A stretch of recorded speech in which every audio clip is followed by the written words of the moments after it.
All I could hear was his breath next to my ear. I said, no, like, I don't want to do this. Like, I really, really don't want to do this. He had like a hand in my hair, pulling my head back. When we hear stories of rape, the focus is often on stranger attacks. But I've learnt the reality is far different.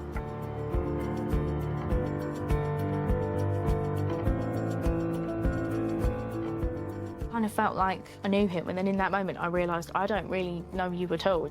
What did you think of him? We welcomed him into our family. I've been filming with 4 young women who've reported being raped to the police by someone they know. I liked him. I liked the relationship that we had. She was the most wonderful, happy young lady. I just feel like she's not the same. Establishing the truth in these cases is extremely hard. Just be strong. Especially when it's one person's word against another.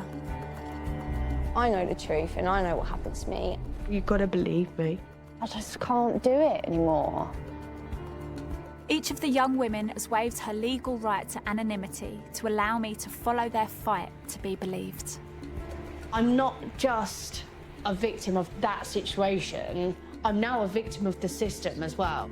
Oh. It's so flawed. You know what I mean? It's 2025, the UK, like, this is the best we can do for these girls. Madness.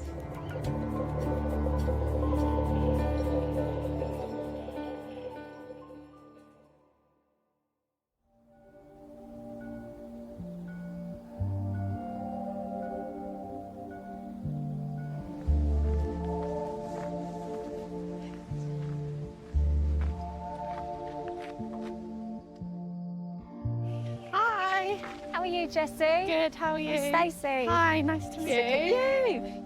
Jessie says she was raped by her ex-boyfriend. She was a teenager and he was several years older. She reported it to the police over a year ago, and now she's preparing for the trial. So where are we now in terms of the case? We go to trial in 6 weeks, I think. Wow. 6 or 7 weeks. Will you have to see him?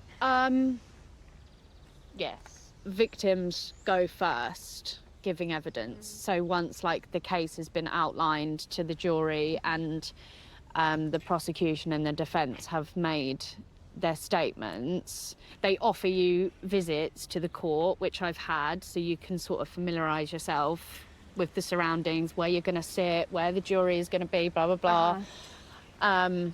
But other than that, there's nothing you can do to, you know, make myself ready for it.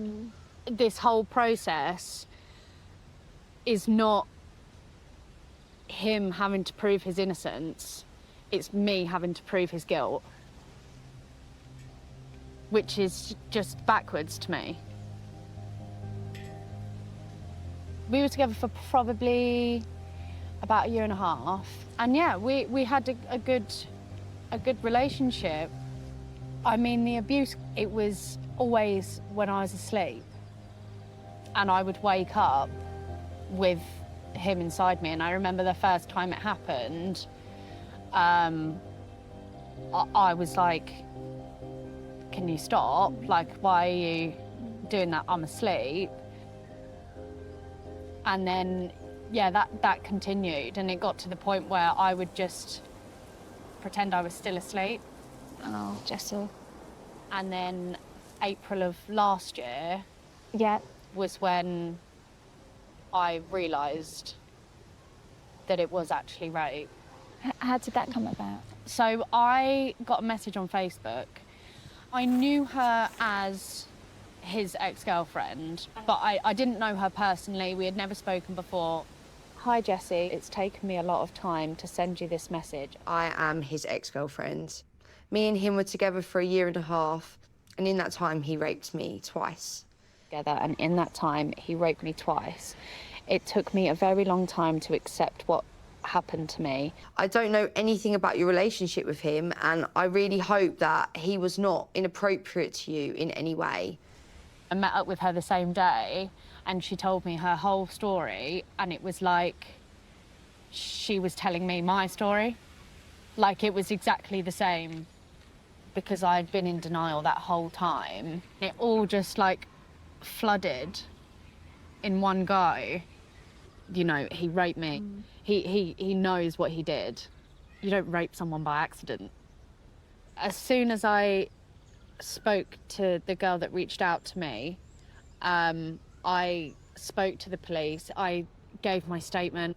Some of the questions that she asked were horrendous. And then Super intrusive. yeah, like, did I say no? Did I fight him off? Oh, I'm sorry. It's been so horrific for you for so long. In 6 weeks' time, Jessie will have to stand up in court and relive what she says happened to her.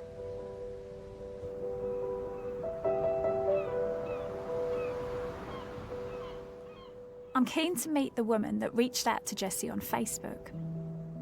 Her name's Lauren, and I want to find out more about what she says happened in her relationship with this guy.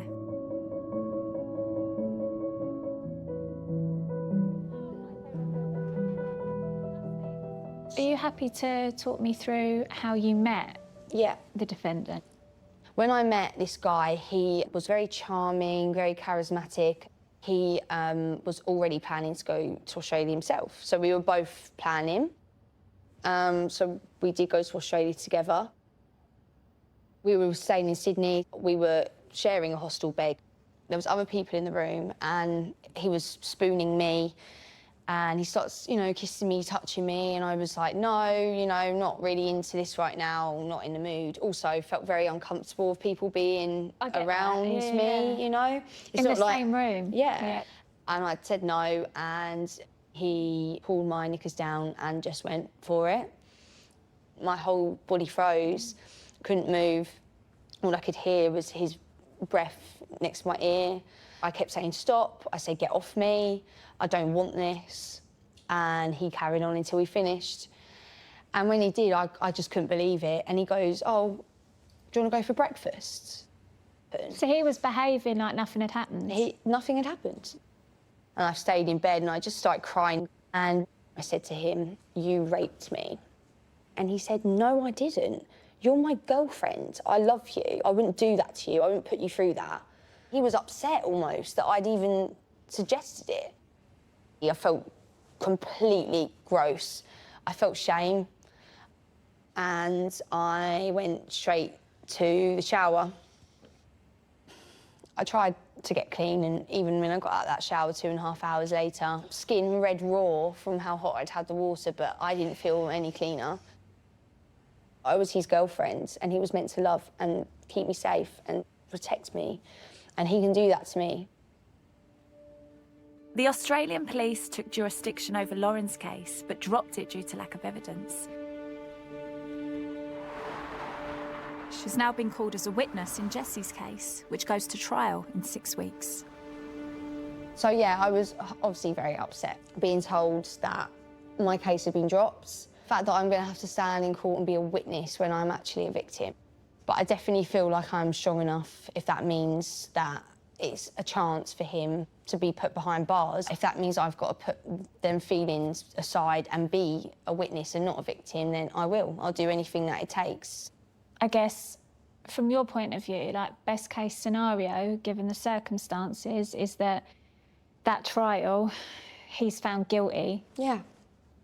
And that is some kind of justice for you? Some kind. I can see how important it is to these women to have their day in court. But I can't imagine preparing to face the accused, especially when you know them.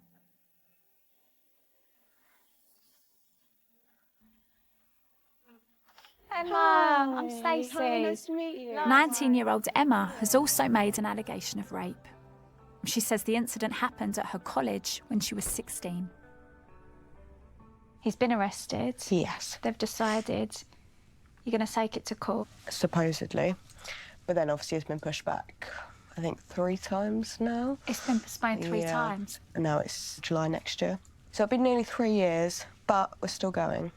So this will be in 9 months' time, if it goes ahead, Yeah. This will be the 4th time. Yeah. Yeah. It's been planned. Yeah. And last time That's I got... unbelievable. I know. To me, that is unbelievable. Because I'm used to it now, but actually it really does take a toll. How do you deal with that psychologically? It's really tough because it makes you lose faith and trust in the system. Are you happy to talk me through what went on? Yeah, we were basically at college and it was a guy that was in my class. We went into the room and it's kind of like a box room. And it was oral, sexual assault. Yeah, he forced me and finished inside my mouth. The fact that I froze, I've only ever frozen twice in my life, and it's a feeling that just absolutely takes over your body. You can't move. You know, I told him no, but it still didn't change anything. Well, people say that, don't they? They're paralysed with fear. And people don't believe it, but it's really true. To this day, still, I kind of go, why did I go in there with him? But then I go, it doesn't matter why, because, you know, I didn't say, yeah, that's not consent. Just going in a room with him. You said no. I said no. Absolutely said no. But what's interesting, Emma, is that they've decided to take it to Crown Court. I'm often told that they decide not to take so many cases if they think they're not going to get go through the outcome they're after. So does that give you the slither of hope? It definitely does. But then I think if he does get found not guilty, then what's it all for? It's the pain. Yeah, I mean, it's going to absolutely devastating if it's not guilty. It's the fact of that they didn't believe me. Why didn't they believe me? You know, there's something about me that they didn't believe. Did they think I was just the girl that cried wolf? At the moment, it's just my word versus his. Like, if he gets found guilty, at least people still believed me. It's recognition of being believed, isn't it? It is. At least someone believes me. At least someone understands.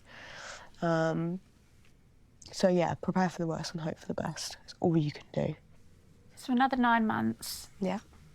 See where you are. Yeah. I just got to do it. If I don't do it, I'm going to regret it for the rest of my life. Because I'm this far. Why not just stick it out, see what happens? Although I'm dying inside sometimes because of how long it is. It's not in my control. You have to just, It's hard though, ain't it? It's really hard. It gets under your skin. It's like, well, for fuck's sake, like, why can't they just do it? I'm shocked by how long Emma has had to wait for the trial. Her case is one of an increasing number of rape claims being charged and taken to court, which is contributing to a growing backlog.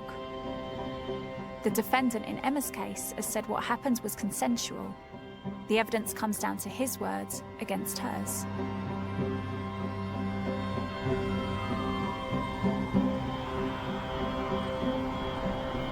The Crown Prosecution Service has come under fire in the past for failing to charge what they perceive as weak cases, those without forensic evidence. So how are more of these he said, she said cases making it to court? I'm meeting Siobhan Blake, the Chief Crown Prosecutor for rape and serious sexual offences. Siobhan, how's things? I'm Stacey. Hello, so nice to meet you. Thank you for your time, likewise. Not at Our understanding is you're raped, you go to the police, you interact with the police decide whether or not to bring it to CPS. How do they decide whether or not it's valid for you guys to take on? What they're trying to establish is that they've got enough evidence to make sufficient evidence for a realistic prospect of conviction. When they feel they've got to that point, they come to us. Siobhan, you're saying, you know, there needs to be sufficient evidence. What we're learning is actually often there isn't, because there are two people in a domestic setup, a pre-existing relationship, there are no witnesses.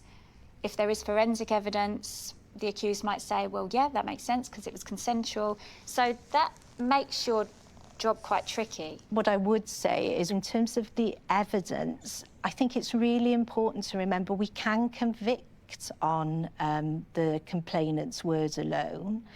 The work that we've been doing over the past few years is to really take a step back and read the situation a little bit more broadly and focus on some of the behaviours of the suspect to really understand and think about what's really going on here. What's the power dynamic in this relationship? So, fresher approach, has it been in use long enough for you to be able to see the effect, to see the results? Well, yes, it has. We're having more cases referred to us from the police. We're charging more of those cases, and we've now got more cases going through the court process. It's heartening to hear that cases like Jessie and Emma's are now being charged and taken to court. But this feels like uncharted territory. How will jurors respond to these he said, she said cases when they eventually reach courtrooms?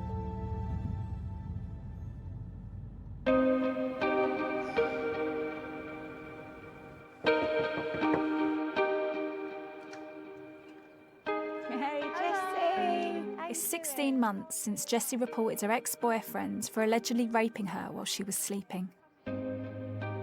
While she waits for the trial, her ex is out on bail, as he has no previous convictions and is not considered to be a present threat to her. Have you had any interaction with him between reporting and now? Yeah, I've seen him a lot. Most of the time it's on a night out in town, he'll be in the pub, and then it's always like, I see him, I turn around, I leave, and then I just want to go home. And there was one incident where I was walking to the train station to go to work and walked past a house, and he was working outside doing some sort of manual labour. I was like gobsmacked. He was literally just down the road here and round the corner. And he didn't breach his bail conditions? No, you know, to think that that's my route to work every day. How long is he going to be there for? Am I going to see him again tomorrow? Am I going to see him next week?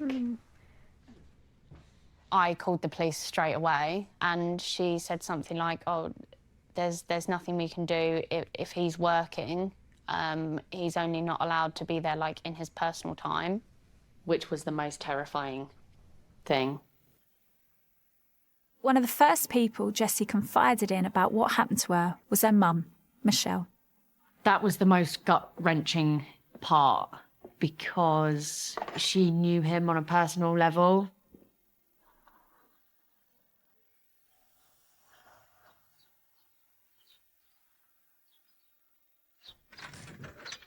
Michelle! Hi, nice to meet Stacey. you. Likewise, nice to meet you. Thanks for having me. When we found out, she said, he raped me. I was like, what? What? She said, he raped me, and she was crying. I don't think I believed that something like that could happen to my daughter, to start with. It's your worst nightmare. Yeah, absolutely worst nightmare. Yeah, absolutely devastated. The whole family were devastated. This wasn't a lad that none of you knew. He wasn't a stranger, no. So that sense of betrayal, how absolutely. do you... We used to have him round for barbecues and stuff. Everyone liked him. Including you? Yeah, I thought he was a really nice guy. Yeah, I was just so angry at him, so angry. I wanted to kill him. I wanted to kill him. She said, I need to go to the police. I was like, right, okay, you know, if that's what you want to do, then we'll back you. And I said to her, should we go now? And she was like, no, I'm going on my own. I really do admire her. The fact that she wanted to get it out there, like at the police and everything. Hopefully, justice will be done.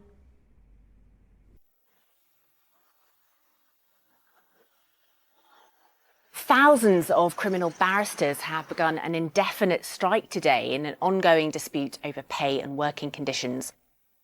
Jessie's case goes to trial in 3 days' time. But barrister strikes have led to walkouts from prosecution and defence barristers across England and Wales. She's expecting a call from the police to find out if the trial is still going ahead on Monday. Time has gone so slowly today. Whenever you're waiting for a phone to ring, it never bloody rings. Here we go. Hello? I'm speaking with Jessie. You are, yeah. I have been informed that the trial is progressing on Monday. However, no witnesses or victims are required on day one. Okay, cool, that's fine, thank you.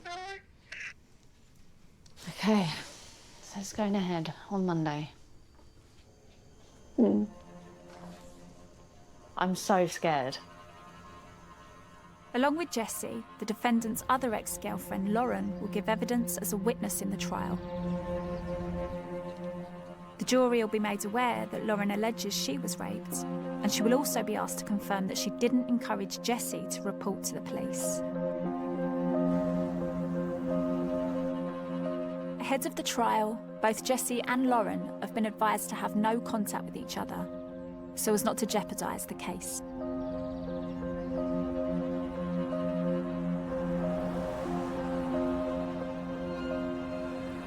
It's the first day of Jessie's ex-boyfriend's trial. She's not needed today, so she's at home. The defendant is charged with 3 counts of rape, 2 in relation to Jessie and 1 in relation to a third woman who has chosen to remain anonymous. If convicted, he could face between 4 and 19 years in prison, with his name added to the sex offenders register. I've come to court to listen to the prosecution's opening statement.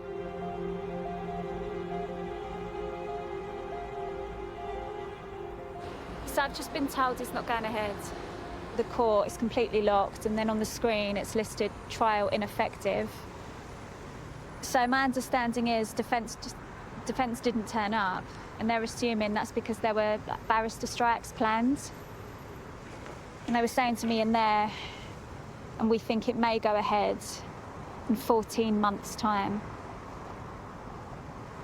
I've no idea how you accept that something you've been waiting so long for and is so important has been kicked down the road another 14 months. Victims of rape and sexual assault are being failed by a collapse in prosecutions. Recent cases of serial sexual offences have taken the longest time on record to go through Crown Courts in England and Wales. With over a 30% increase in the number of rape cases being sent to trial by the CPS, the courts are struggling to cope, resulting in a huge backlog. On top of this surge in cases, the barrister strikes have delayed many cases even more. The longest delays are in rape trials like Jessie's, where the defendant is not remanded in custody, awaiting trial.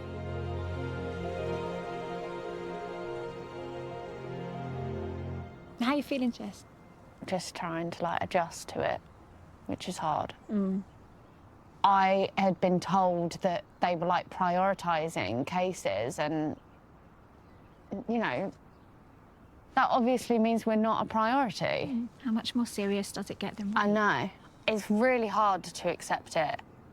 One of the first thoughts for me was, well, that means she's got another year of, because you live in the same area. Yeah. You know what I mean? It's not like he's miles away.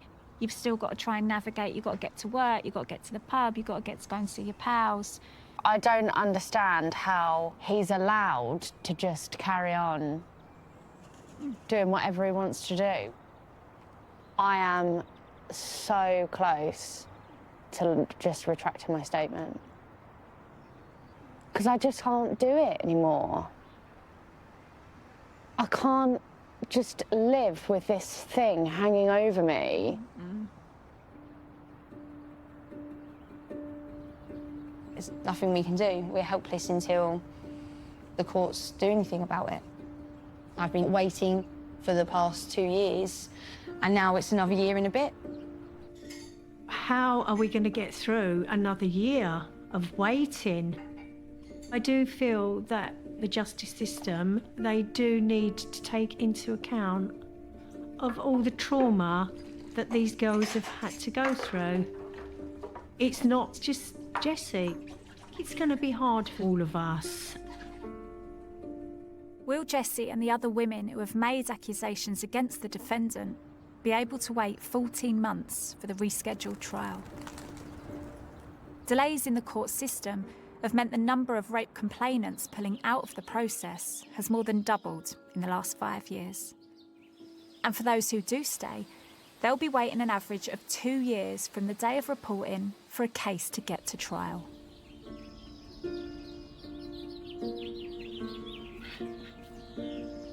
What's this? Hey, do you want it?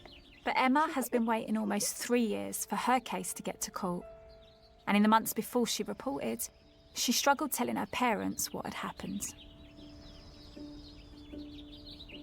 I felt like I'd done something wrong. I felt like I was to blame. It's like you've got a massive secret to hide, but it's going to hurt everybody around you. I just felt like it was easier to keep it within, and my mental health declined drastically, and I tried ending my life a few times.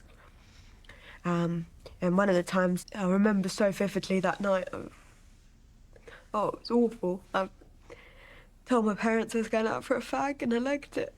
I legged it to the local train station and got up on the bridge. There was a couple in a white car, and she just grabbed me. She clinged onto me, and then I got home and I slept in my mum's bed for like 2 weeks straight. My dad, I didn't even realise until after, but he'd been sleeping downstairs in a sleeping bag in front of the front door, so I couldn't even if I felt like that again. And the worst part was that I was feeling like him. They were constantly asking me why I was feeling like this, and all I could say was I don't know, but I did know. The fact of that I felt like somebody could take control of me so quickly in an instant, and then that's it, my life's gone. Like, terrified of anybody and trusting, and it was awful. As a parent, you just have to support your children. It was hard. It was hard. She told me, which was quite shocking, but sort of made sense of all her mental anguish and angst, really, I would say. I think she probably thought nobody would believe her, but we believe her. The people who matter to her believe that it happened. Emma's case has finally started at court. The defendant stands accused of orally raping her on college premises. I'm terrified. With there being no physical evidence, it all terrifying. Later today, Emma will be on the stand. The only evidence is Emma's allegation of rape and the defendant's claim that she consented. One word against another. Hey, how are you? You all right? Nice to see you. I think. Don't ask me. It's not to know, really. Oh, yeah. Teary for no reason. No, That's it's not for no reason. Oh, it's such a massive day. It's like, you'll be fine. Just be strong, okay? You'll be absolutely fine. You know that. Deep breath. Okay. Love you. Yeah.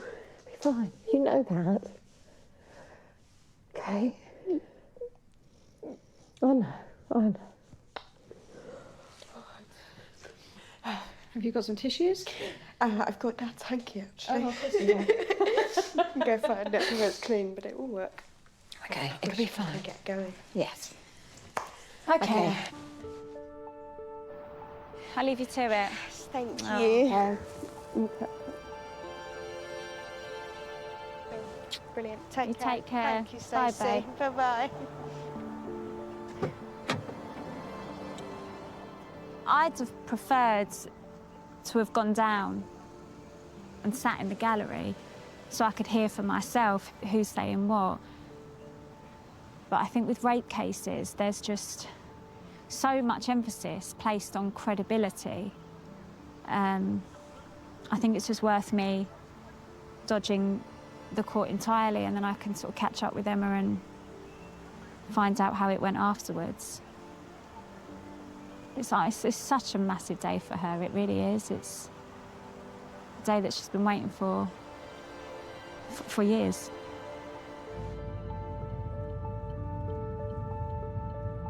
My only concern is making sure that Emma is able to get through this and tell the truth and feel validated. The hope of him being found guilty, that feeling of hope, is the thing that's keeping me going. This is your one shot to say, this has happened, you know, you've got to believe me. I wasn't there, so as much detail as you can remember is fantastic, okay? Be truthful was there as well, so. The video recorded statement Emma gave to the police when she first reported in 2020 will be played to the jury as her primary evidence.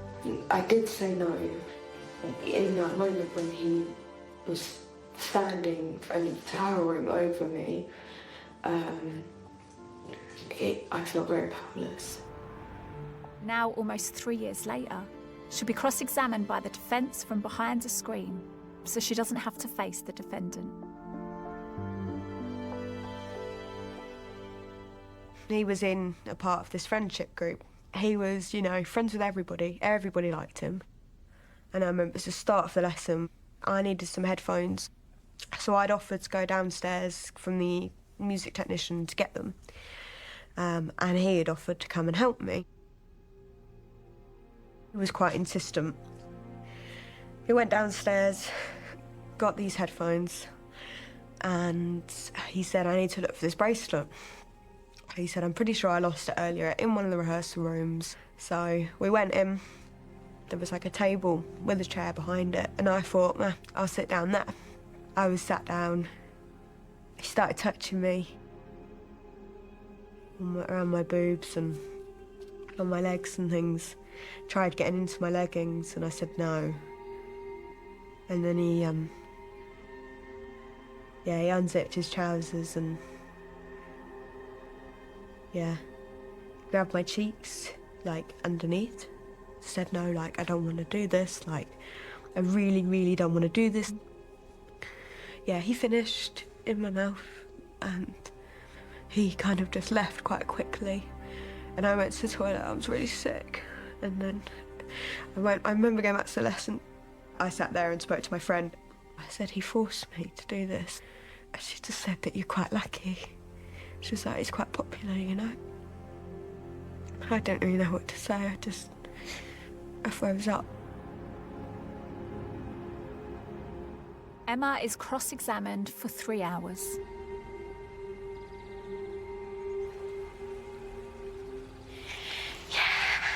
You did it! I did it! Oh, I'm so happy.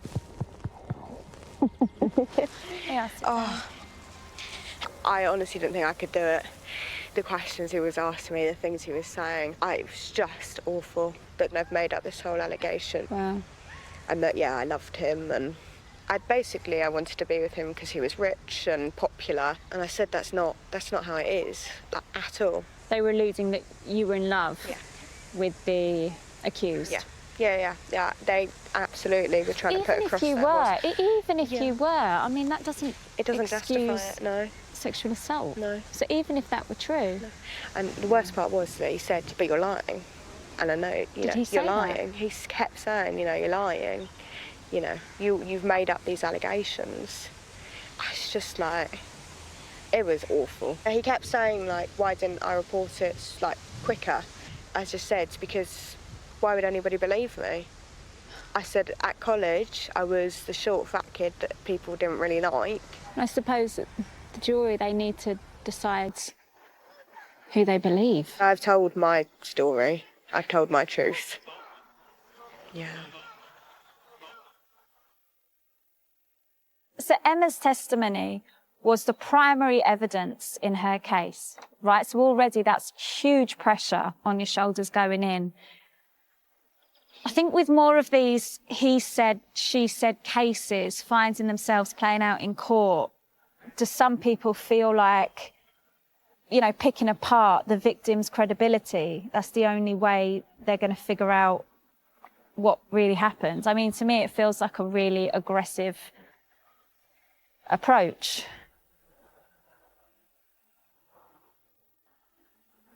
Rami, I'm Stacey. Hi, Rami. I want to understand more about this. So I've decided to meet defence barrister Ramya Nagesh, who has cross-examined rape complainants at court.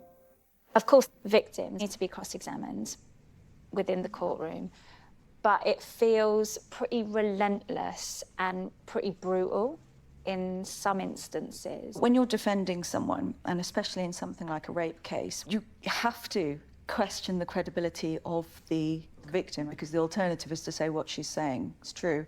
You know, these survivors who have found the courage to come forward and go through this really intense process, by the time they get to the, they're standing in the box and they're being torn to pieces, does that just feel quite cruel?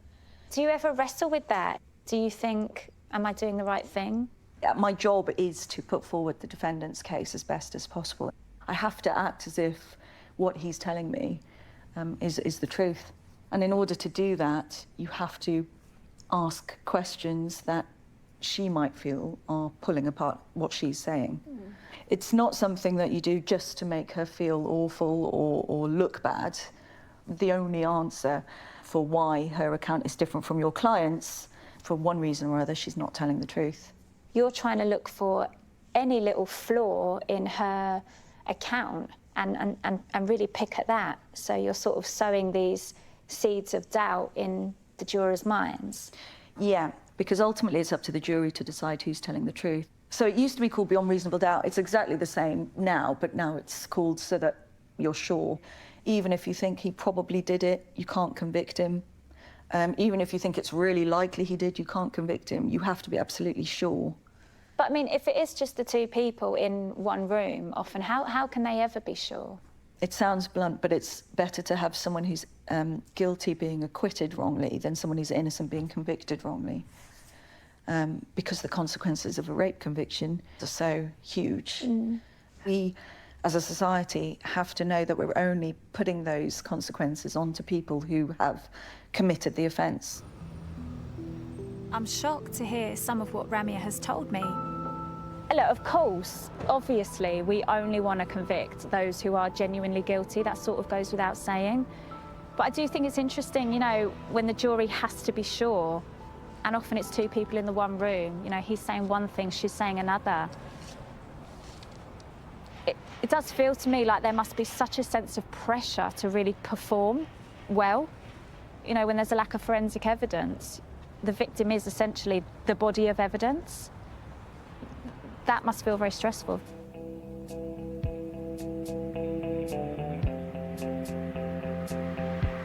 In the year to last September, more than 63,000 rape offences were recorded, the highest ever. Breaking news in the past few minutes. Official figures released today showing the number of rapes recorded by the police in England and Wales for the year to March 2022 was the highest ever at 70,333.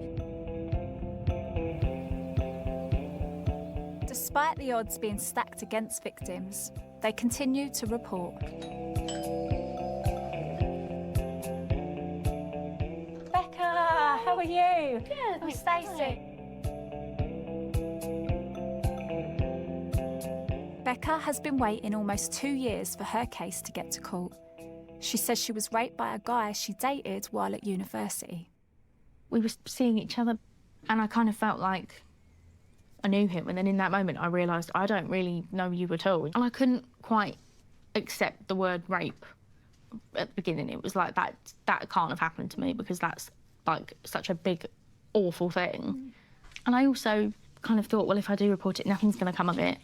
Why would I go through all of that if it's not going to come to anything? How did you reach the decision to try and take this to court? Because I think it's so important to not be ashamed of these things. He should be ashamed, not me. I want to know that I've done it the way that I need to do it, because that's more important to me than him going to prison. You have got a date for your trial. Yes, I have, yeah. How do you feel about the prospect of having to see him? They have little curtains that go across the witness box, and I kind of said, well, I don't really want that, because, I want people to be able to see me when I'm talking. I'm not hiding. because I haven't done anything wrong. I'm just telling the truth about what happened to me. I wondered if you'd mind just talking me through the night in question from your point of view. Yeah. We had sex, consensual sex, and then I went and brushed my teeth. And I came back in, he was on his side of the bed, and I kind of climbed over him, and then he put his penis in me. At this point, I kind of was like, no, I'm going to bed now, like, we're done. And he then got behind me, and he grabbed my hair really close to the scalp, and with his other hand grabbed my shoulder, and ended up with, like, finger marks where he'd held on, and then he carried on. At which point I was saying, like, making it very obvious, saying, like, no, I don't want to do this. And he was laughing. So it was a very obvious, like, me saying no and him saying, well, I'm doing it anyway. It was an assault, like, it was an aggressive assault. It wasn't, you know, a misunderstanding. And this is all happening in your home, in the place that you're supposed to feel you're most safe. Your little sanctuary. Yeah. It was with the support of her new boyfriend, Joe, that Becca decided to report the rape allegation to the police. I am head chef. He is a better cook than me, hands down, so I don't mind. I said, have you thought about reporting it? And you said, well, at that point, not really. It was a sort of a slow process of talking about it, and I think also me just feeling better in general because I had you. And I think just being with you and you making me happy and feeling better about myself was another, it was like, oh, maybe I can do this. I've seen how much it's impacted you, and obviously, you know, you're the main person in this, but how it's impacted everybody else as well. And it's like, it never goes away either. It's always there. It's always in the back of your mind. And although, you know, we still have good times and, you know, you try and block it out, you can't. It's still there. 12 months after Becca's report, the accused is charged and released on bail. The trial is in 5 months' time.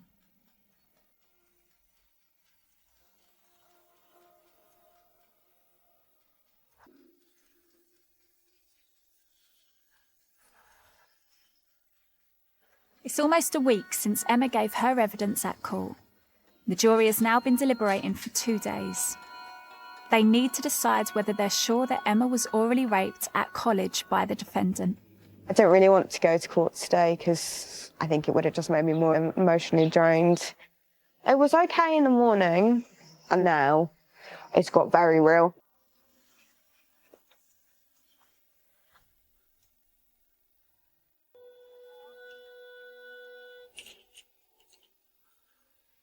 I'm terrified. 3.5 years after the alleged incident, Emma gets news that the jury has reached a verdict. The defendant has been found not guilty.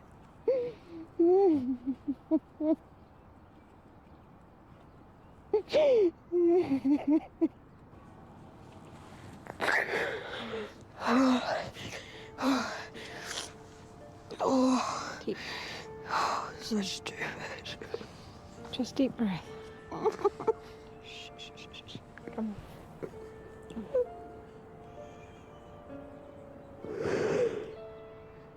It doesn't change what we think or what people think of you or anything at all. Nothing. It's just the jury decided, you know, they believed his word rather than yours. It doesn't change anything. Oh, no.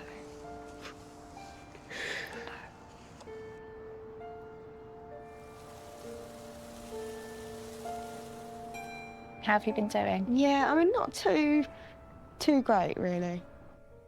Is there any part of you that feels relieved that it's now all over? It's hard because after it finishes, people forget you're still going through it. And there's nothing else I can do. So that's the hardest part of it. It's living with it. But I will never regret it. Because I fought for it. If I didn't fight for myself, then who bloody else will.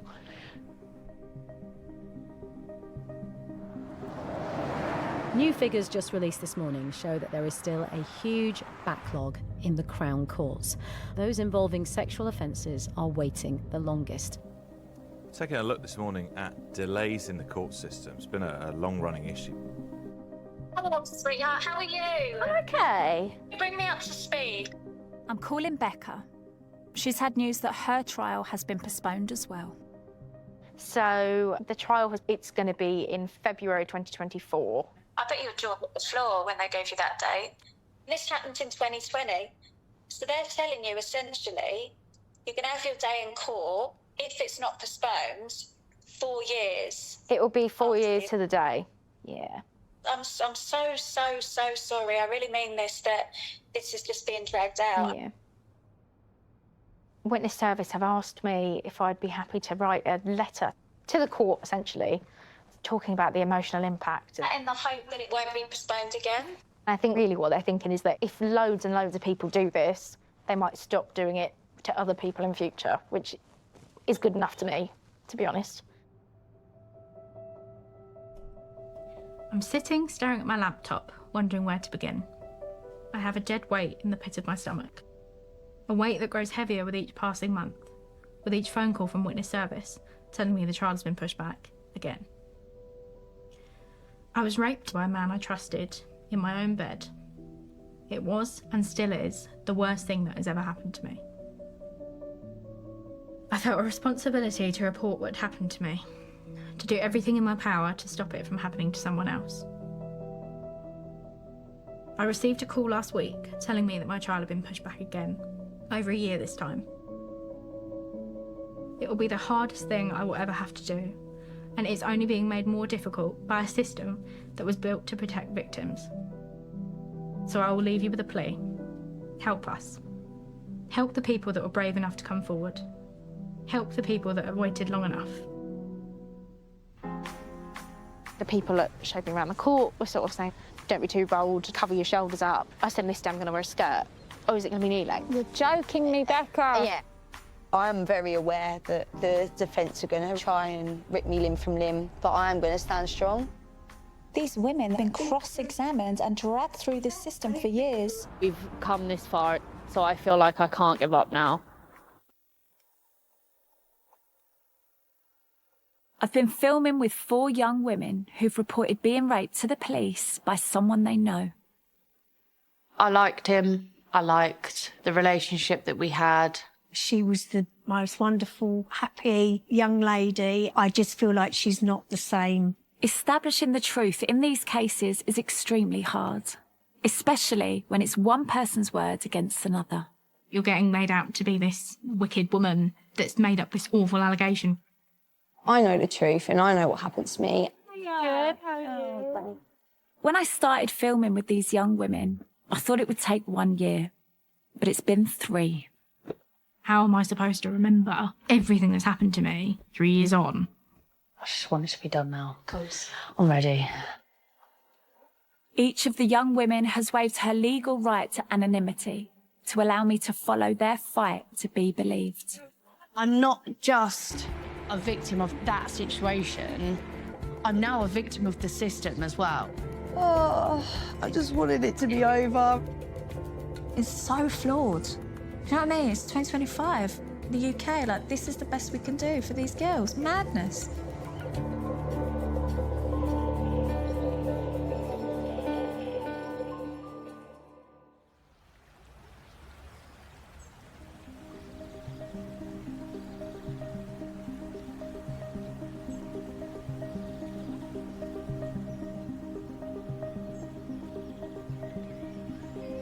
It's been nearly 3 years since Becca reported being raped by a man she dated at university. The trial was postponed by more than a year, but after writing to the judge about the impact of the delay, it's been brought forward by 6 months. You've put here, the waiting is almost too much to bear. It feels as though this hellish experience will never be over. This trauma will be prolonged, not just for me, but for victims up and down the country. So I wrote the letter. I got a reply to say that there was a date in summer 2023. So it's now like 3 and a bit weeks away. How does that make you feel? The more I have to actually think about what that means, I'm terrified. So yeah, like I had my pre-trial visit yesterday. I had to like go into the courtroom and stand in the witness box and... Was it helpful? Yeah. It was helpful. I think I'm probably going to give evidence on the first day. The sort of the witness service team, who are amazing and lovely and like trying to advise me, and I know they're trying to do the best by me that they can. But yeah, there's been a lot of trying to make me think about how it's going to look and how I need to act. Isn't it wild that the onus is on you to act a certain way? Yeah, they want me to make sure that I make the right impression, because if I don't, then they think that they instantly won't be on my side. The idea that you have to play a certain role to be taken seriously or to be believed, that just feels so wildly outdated to me. And it's been really like, don't be too bold, don't be too loud, cover your shoulders up, like, what are you going to wear? You're joking me, Becca. Yeah. Oh, man.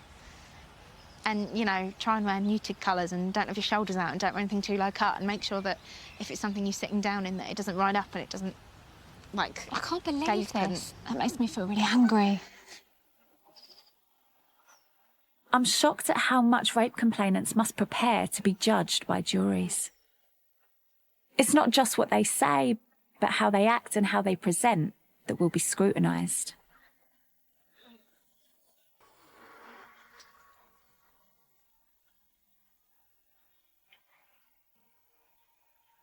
Last year, Jesse's ex-boyfriend's trial was delayed minutes before it was due to begin. But now, 14 months on, she's preparing for the rescheduled trial to start next week. Jessie! How are you? I'm good. I'm good.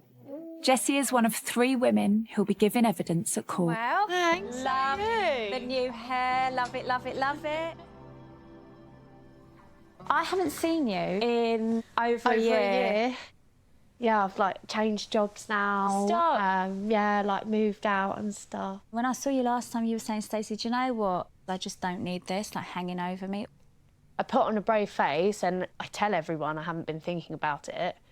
Of course I think about it all the time, you know, and it is a massive weight. If I was doing this on my own, I would have been like, oh, I can't do this anymore. But then the only reason that I wouldn't do that is because of the other girls. I would be letting them down more than letting myself down. You almost felt like a sense of responsibility. Yeah. And have you had any interaction with them? No. Because you weren't allowed, were you? Well, we were strongly advised against it. Yeah. Which I do understand, but then it just comes back like it's us being tried, not him. We have to make sure that everything we've done is, you know, spick and span, completely clean, so it doesn't look bad on us. But he's the one that's actually done something wrong. Is he still, the accused, is he still close by? Yeah. And I've seen him out and about. Yeah, it's hard. It's difficult.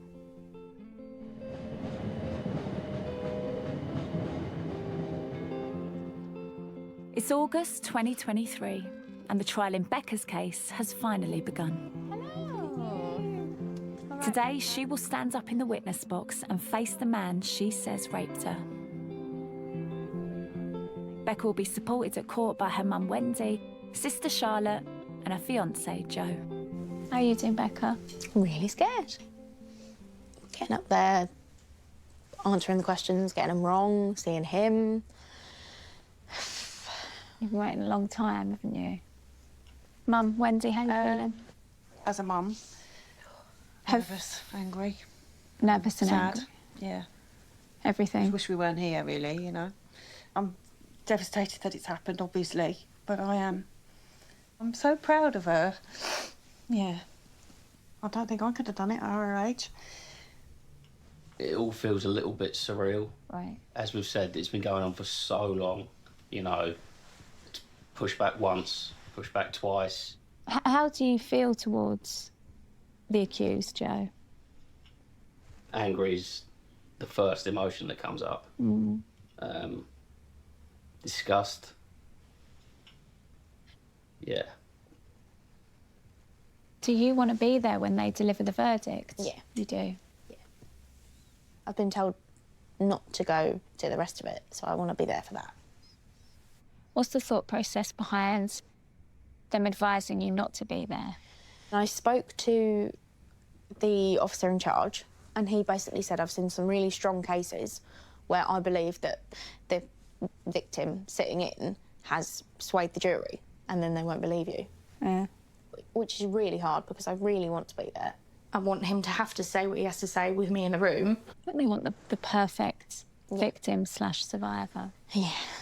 Do you know what I mean? Like, dress demure and kind of act all kind of meek, and, you know, the idea that confident women can't be raped is completely mind-blowing. You know what I mean? That we're still having these conversations.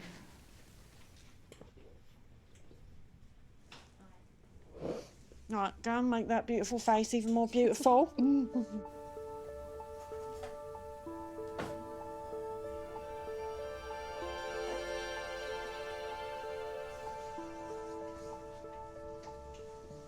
What's your main objective today, I suppose? Just to be there for Becca? Be there for Becca. Be there before she goes in, and be there ready for her when she comes out, and just do whatever I can to support her and cheer her up, or whatever needs to be done, really.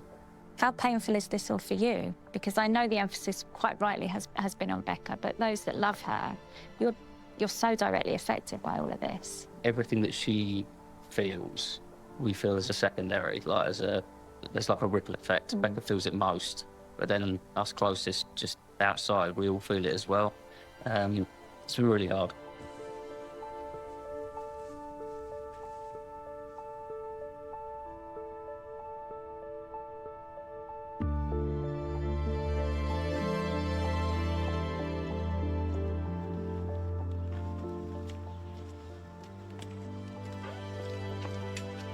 All right, babe, I'll leave you to it.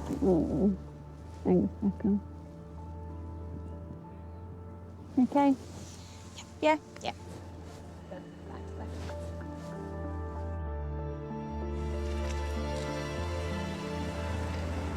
On the night in question, Becca says she had consensual sex with the accused, and later that same evening, he raped her.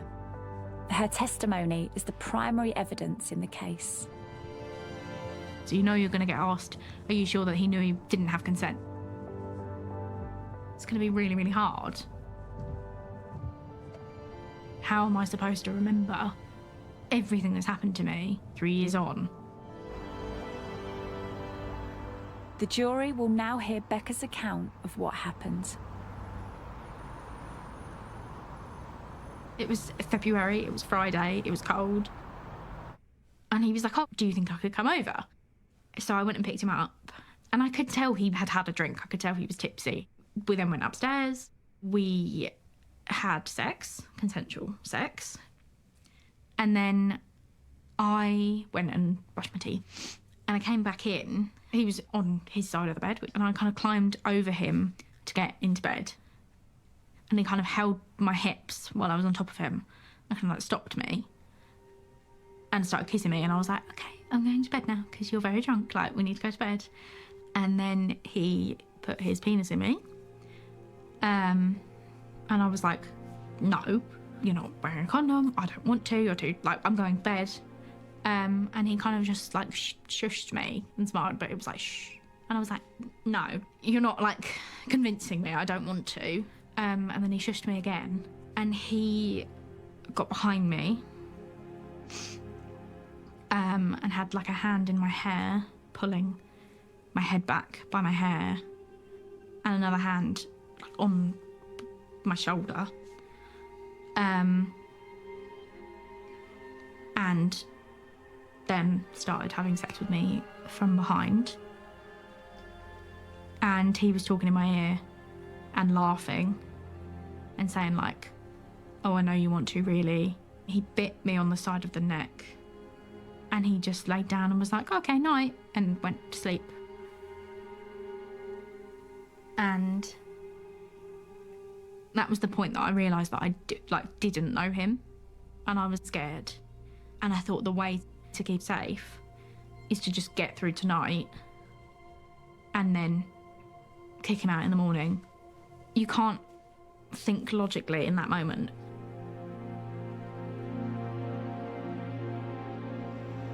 Less than 2% of all reported rapes result in a conviction. But once a case gets to court, that increases to over 50%. That hope is surely something that complainants who have often waited years for their day in court hold on to.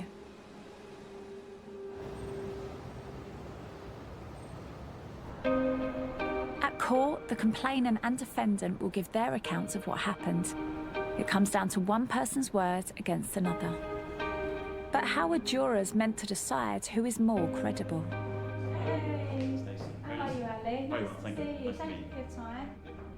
Ali Parker is a defence solicitor who represents people accused of rape. I've been following various different women, and what is so disheartening and what is so staggering is these women are waiting years and years and years, and then it feels so terrifying and so sort of daunting, thinking I've got to stand up and a really clever barrister is going to try and sort of tear me to shreds. Well, it's a credibility battle. You've got to persuade 12 people, or at least 10 of them, that they're sure of guilt. So they're sure there wasn't a reasonable belief in consent.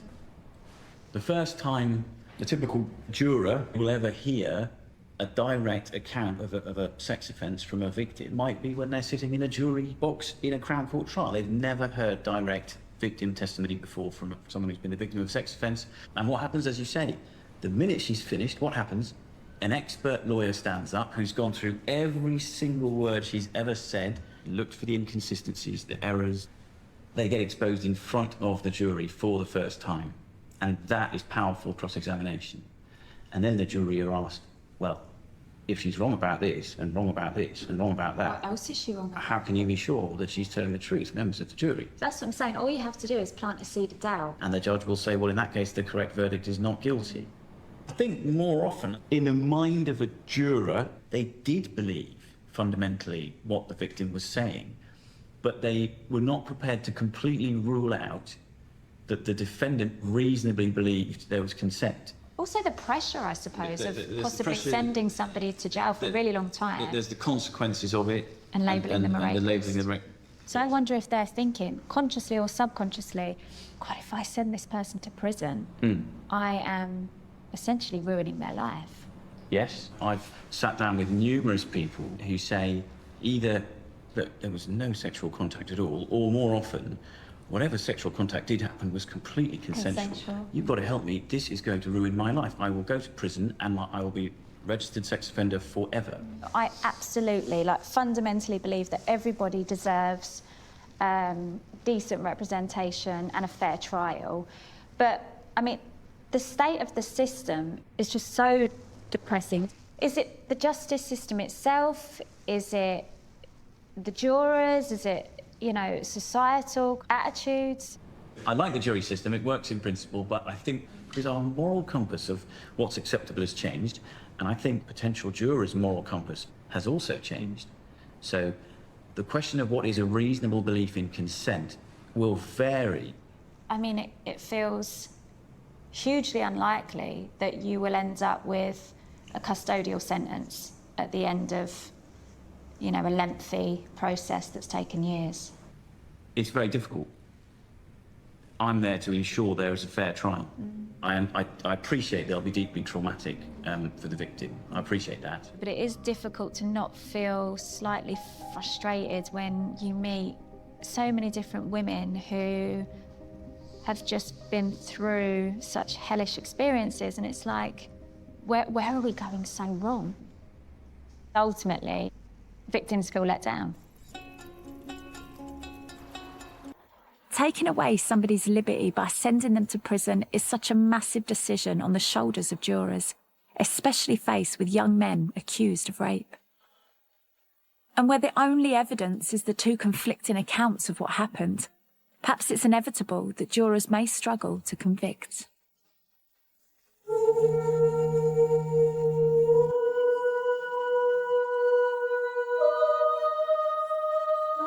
Hello. Yeah, fine. I know, it's horrible, isn't it? Jessie has waited 2.5 years since reporting her ex-boyfriend for the trial to begin. And now it's finally underway. Later today, her account will be cross-examined by the defence. So will you have to see the accused? No. Everything is in place to make sure we don't see each other. And are you going to stay, Michelle? No. No, stay. No, I wanted to, but Jessie would rather I didn't, so that's absolutely fine. I'll do whatever Jessie wants. I can't believe it's actually happening. I just want it to be done now. Of course. I'm ready. Have you got some snacks or anything? Do you want No. You can take the malted milk. No, Mum, I'm not taking a whole packet of biscuits. I've got some crisps. That's about all I've got, because I haven't been shopping. I love you so much. Love you. Just tell the truth. So you can go, all right? So soon, yeah? Let's go.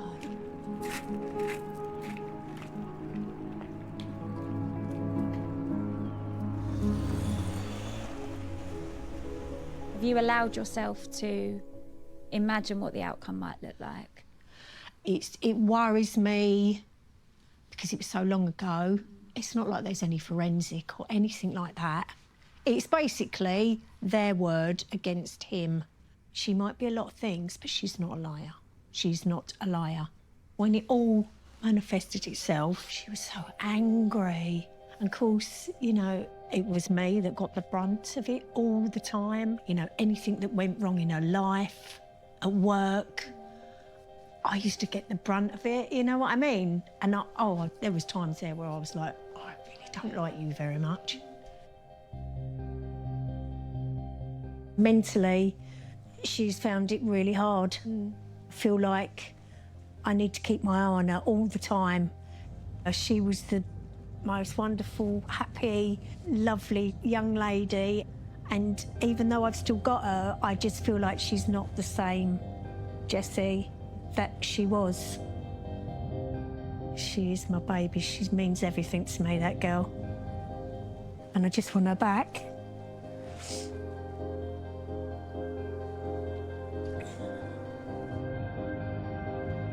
Nearly 8 years since the relationship began, a jury will finally get to hear Jessie's account of what happened.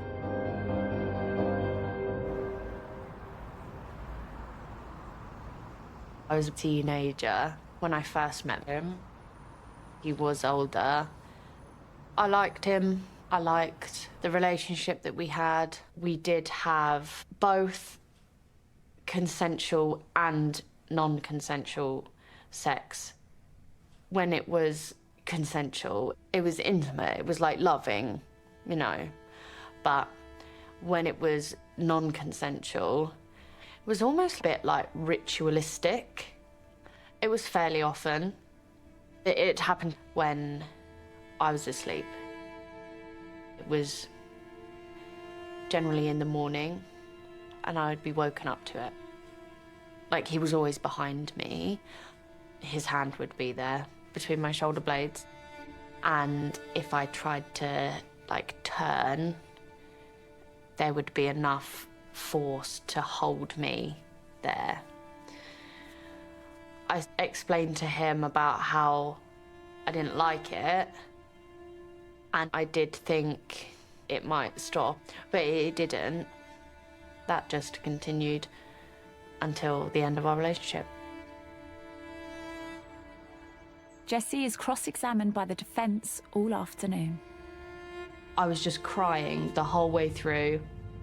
The defence barrister was telling me that I was lying, that I didn't say no, I didn't fight him off. So she was basically trying to make out to the jury that I didn't say no, so that means yes.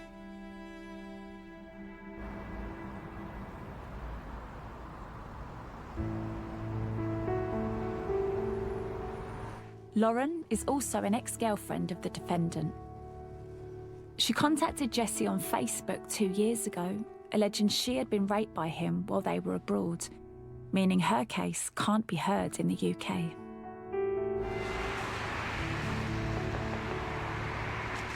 I'm coming. Instead, Lauren has been called to testify as a witness.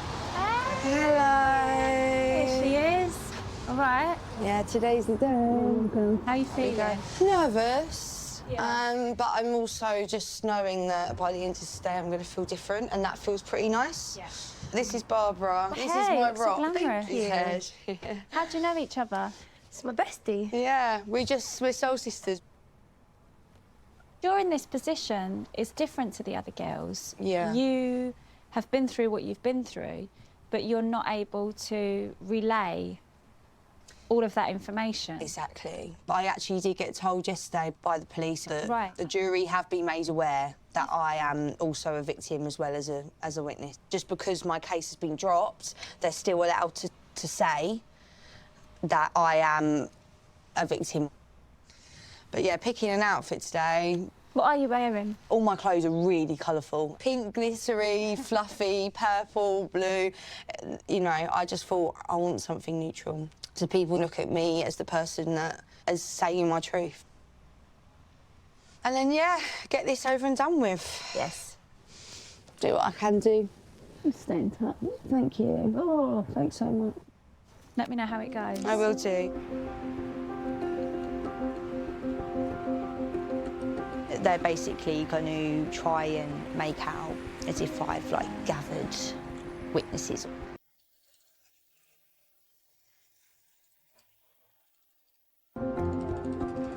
So it means that I need to basically just prove that we're not conspiring.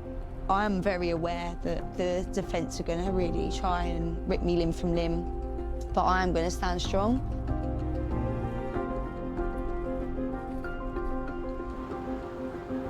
At court, the defence put to Lauren that she encouraged Jessie to report to police. Lauren strongly denies this. The third woman in the case has also been cross-examined, and now the defendant will take the stand.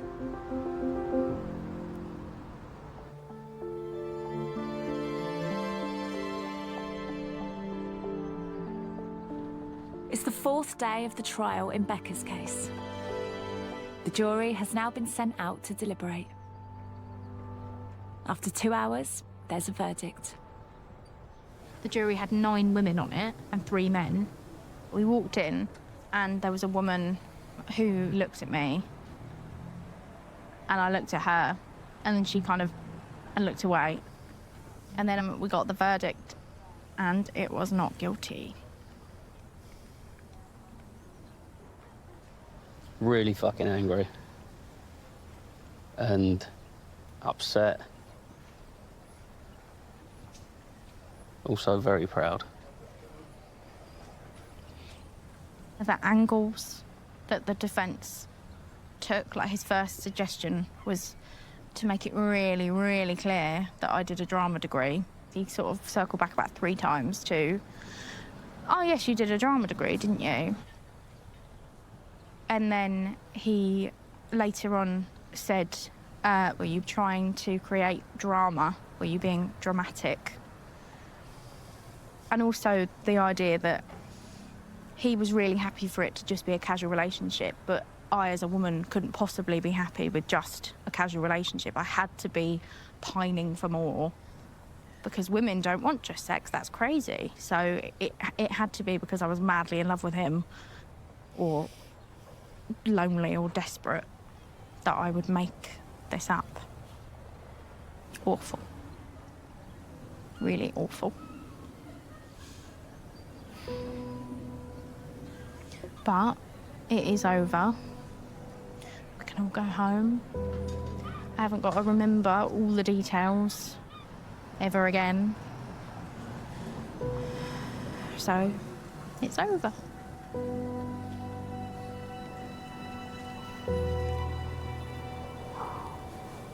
I love you so much. I love you so much, dude. After the verdict was read out, I just looked at the defendant It was like a part of me realised he wasn't some really scary monster. He was just an awful man. You're a man that did a really awful thing to me, but you can't ever do that again to me. You can't ever touch me again. And I'm safe from you now.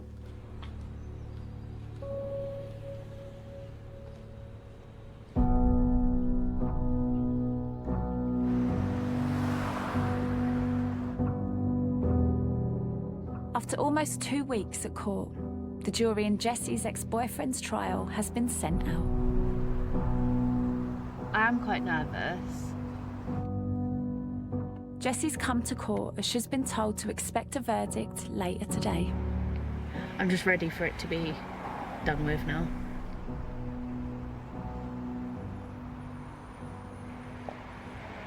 Here we are again. 14 months. 14 months later. There are 3 women involved in this case. So whatever happens, I'm delighted that very soon they'll be able to draw some sort of a line. The jury will make their decision based on the testimonies of all 3 women and of the defendant. He says that all sexual activity with each woman was consensual. I'm waiting for news of a verdict from Jessie. Nothing. No. I am disappointed. Totally understandable. Yeah. Oh, well done. Trooper.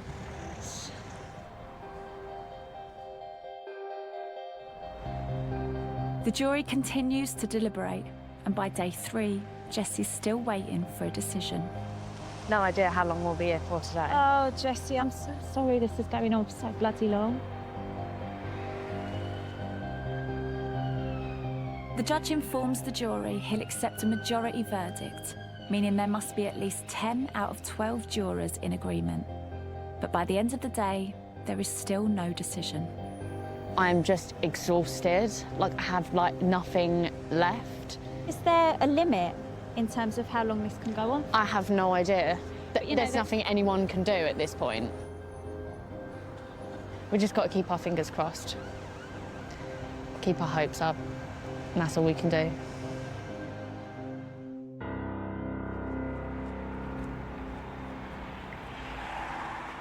It's day 4 of jury deliberations, and Jessie's back at court hoping for a verdict. It would feel like giving up to me if we didn't come today. I want it to be guilty. I haven't thought ahead to a not guilty verdict.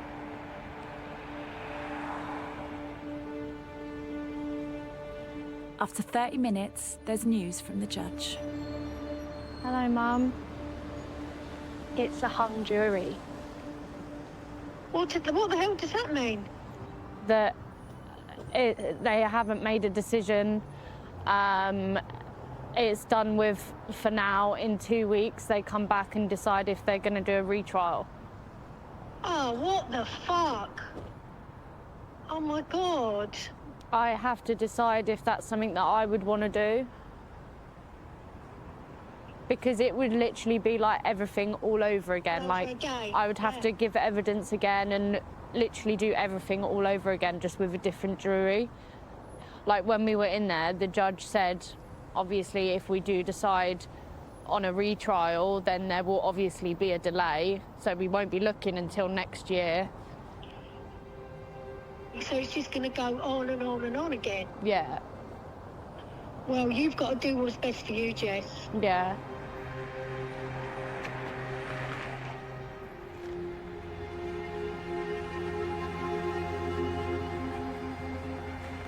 Right now, it feels worse than not guilty. Giving evidence and stuff was, like, the hardest thing I've had to do. And I took comfort in knowing that I wouldn't have to do that again. So now the possibility of having to do that again is hard to fathom. But we've come this far, so I feel like I can't give up now.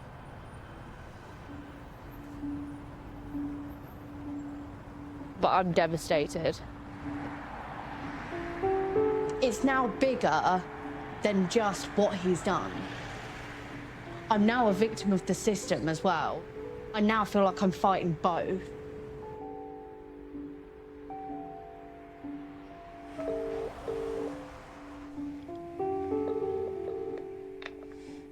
Hey, Ben. Hi, Stace. You alright? Still in limbo land. Oh, sweetheart. I just wanted it to be over, and I would have been happier if it was just said not guilty, because then I'd be able to move on. And the fact is, this isn't just happening to me. This is happening to other victims that I can't even support. They can't even support me, because they're the only people in the world that know what I'm feeling right now. And I can't. Oh, sweetheart. I understand that everybody deserves a fair trial. I accept that. But how long are you going to make these women wait for an answer either way? How long? I know. All right, sweetheart. Okay, listen, stay in touch. Will do. Bye-bye. Bye. Bye.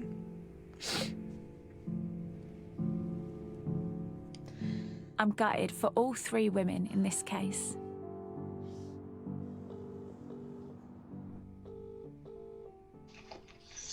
Hello. Jessie. Hello, sweetheart. How are you?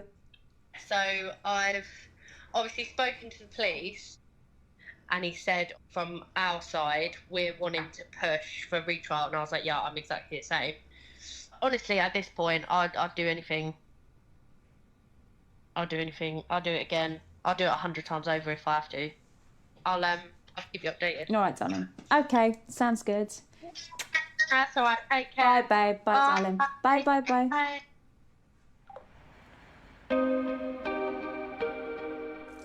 2 weeks later, and with the support of all 3 women, the CPS decide to prosecute the defendant for a second time.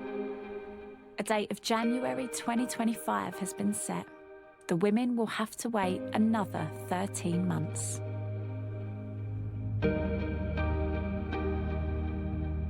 I can't help wondering if the CPS is setting rape complainants up to fail by sending more of these cases which rely solely on testimony to court.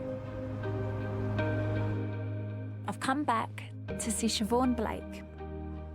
Over the last couple of years, there are more cases being taken to court. But what I've learned is once you sort of get to court, the burden of proof is so high, it doesn't necessarily mean that there are going to be these custodial sentences. I don't think that the fact that we're bringing more cases should be seen in anything other than a really positive sense, because it means more cases are getting into the system. There's the opportunity for more victims' voices to be considered. Do you think the system relies on the victims being resilient? Do you think you have to have a certain level of resilience to even contemplate going down this road? Resilience is not the key judge of whether you should step forward as a victim. It's for the system to support people through that process. And I would say, don't feel as if you've got to put the responsibility for carrying the system onto your shoulders as a victim. I think they do feel like that though, Siobhan, because often it feels quite flawed. So they feel like if they aren't resilient and they don't persevere, they're never going to get justice. Do you know what I mean? And the onus shouldn't be on them. I think you're right, but I think it feels like it is. We've got a duty to lift that burden from people. Whether it's there or it's just a perception, we in criminal justice should be driving the process. Of course, in some instances, it will be not guilty. You know, the jurors will decide, actually, we can't go guilty with this. Does that make you think, oh, God, you know, we didn't take the right case to court? We don't chase targets. My role as a prosecutor is not to bar cases that can be properly prosecuted from a courtroom or second-guess a jury. My role is to build a strong case and determine that it meets the code test, which is realistic prospect of conviction. If I do that properly, then it's only right and proper that goes to the jury. Simply because a case doesn't end in a conviction doesn't mean that it's not a case that wasn't properly put before a jury. You know, I understand the CPS saying they're not trying to second-guess juries, and that feels right. I mean, it means that more complainants are sort of getting their day in court. But I think it's also fair to question what kinds of an impact that's going to have on them when the burden of proof is so high.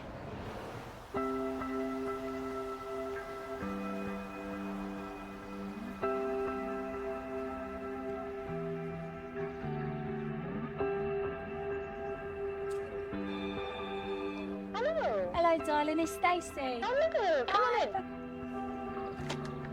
After Becca's not guilty verdict, how does she feel now about her decision to report? How you feeling? I'm okay. Yeah? I'm good. Oh, good to see you. Yeah. How you both doing? We've had ups and downs, haven't we? Yeah. But we're getting there. Do you regret taking it to court? It's difficult because I don't want to say that cases shouldn't be taken to court because it's not good enough to just say, well, there's not enough evidence, sorry, we're not doing anything. But at the same time, I wonder why we went through it all, why I went through it all, if there was never really a chance. I believe the reason he was found not guilty is because the case wasn't strong enough, and that was it. I don't know what the fix is, because had it not gone to court, I probably would have said the fix is trying it and seeing how far you get. But I don't think it's just a system thing. I think it's a society thing. I think it's really complicated. Is the reason these cases are so difficult to prove partly due to changing societal attitudes towards rape and consent? Young women with a new understanding and confidence to report being raped, faced with some jurors who are unable to be sure of guilt or who are cautious about convicting the young men accused. Will jurors ever be able to decide in these cases which rely on testimony alone?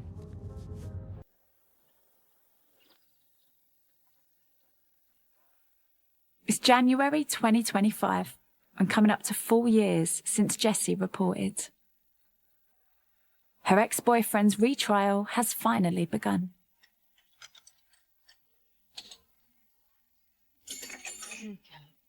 Jessie will be cross-examined later today. So you're going to be first on today? Yeah, Oh, well, okay. when they start, even though they say I'm due on at 10 o'clock, you know, that could be any time. Okay. Leading up to this, I've been thinking, oh, maybe it won't be so bad because I know what to expect. I know what kind of questions I'll be asked. But then this morning I was thinking, I actually feel worse because I know what's going to happen and I know how horrendous it is. Yeah. Yeah. Well, you know, you just tell the truth. That's all you can do. And know that when it's over, that's it. You've done your bit and that's it. Fingers crossed today will be the last day. Yeah. Jessie spends over 2 hours being questioned about her account of events from almost a decade ago for a second time.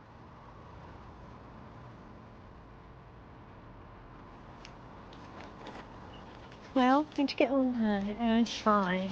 Oh, thank God. What? I'm so happy it's done. Yeah. Well, you done it. Well done. Do you want a glass of wine? Yeah, I do.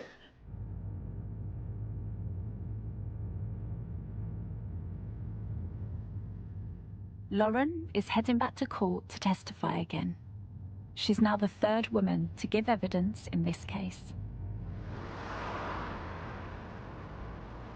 I'm not allowing myself to think too much because last time I come to hung jury, it's very unpredictable. It's hard to imagine that I'm going to be in the same room as that person that has literally taken years of my life. The person that I was before was very outgoing and confident, and now I am a nervous wreck.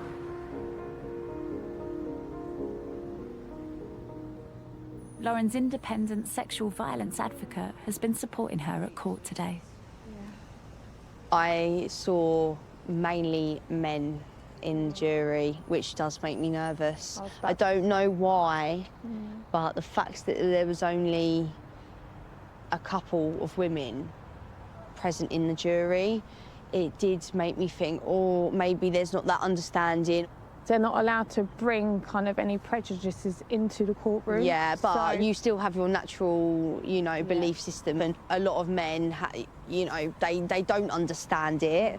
Yeah, it's unconscious bias, isn't it? And it's something that we're generally not aware that we're doing. Exactly.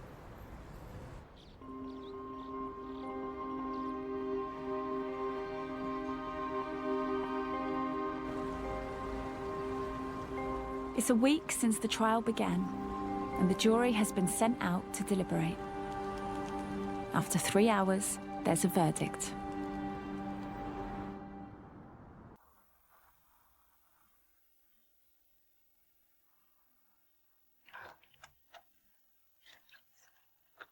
I was at work and I got a phone call. It was the police. It was like, you know, I'm so deeply sorry, but he's been given a not guilty verdict. I feel so wronged by the system.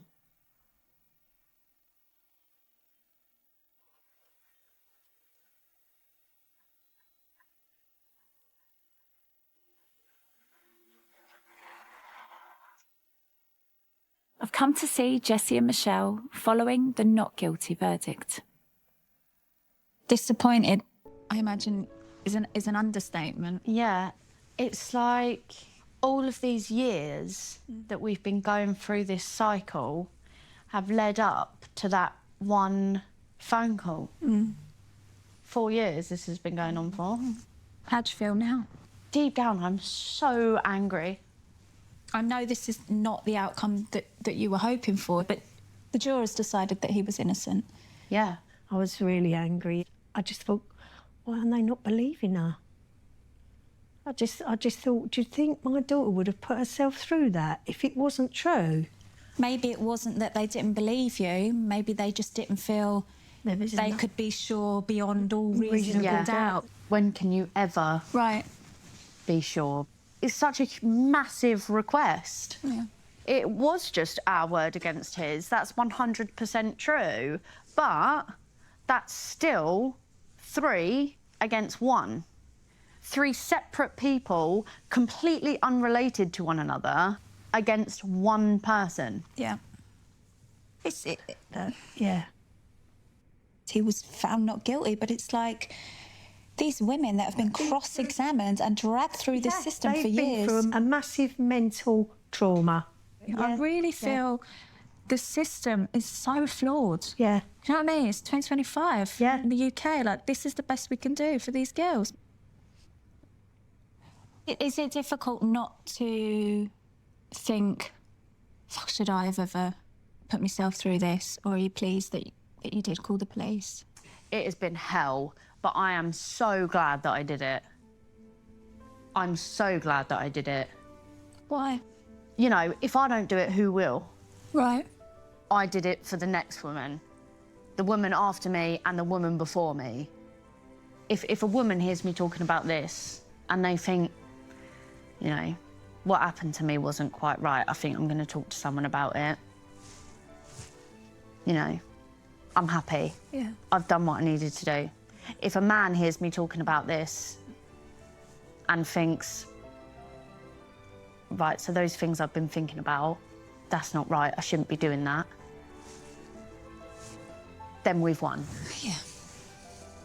Because something needs to happen, and we've all witnessed that it will not happen through the criminal justice system.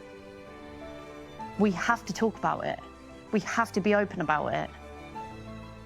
And we have to raise the awareness for these things that are going on, because it happens every day.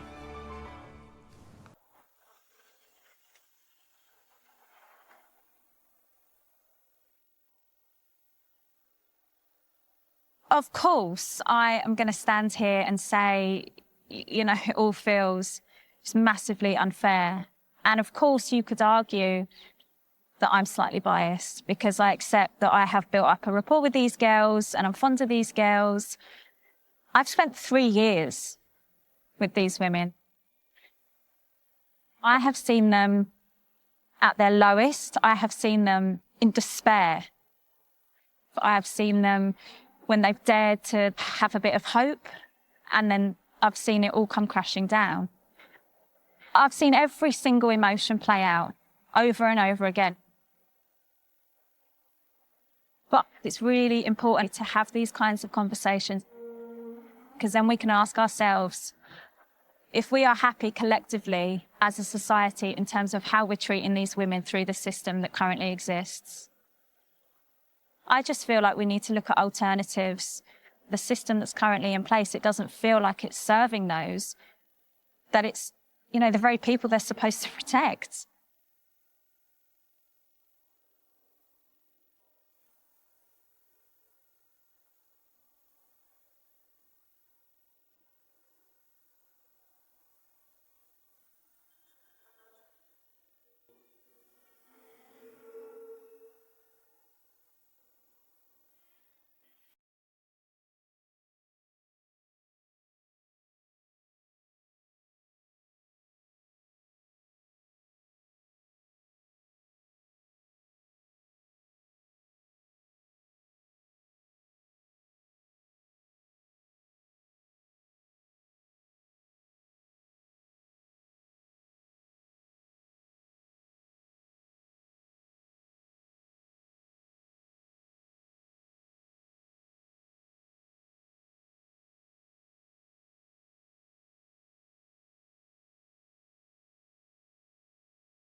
I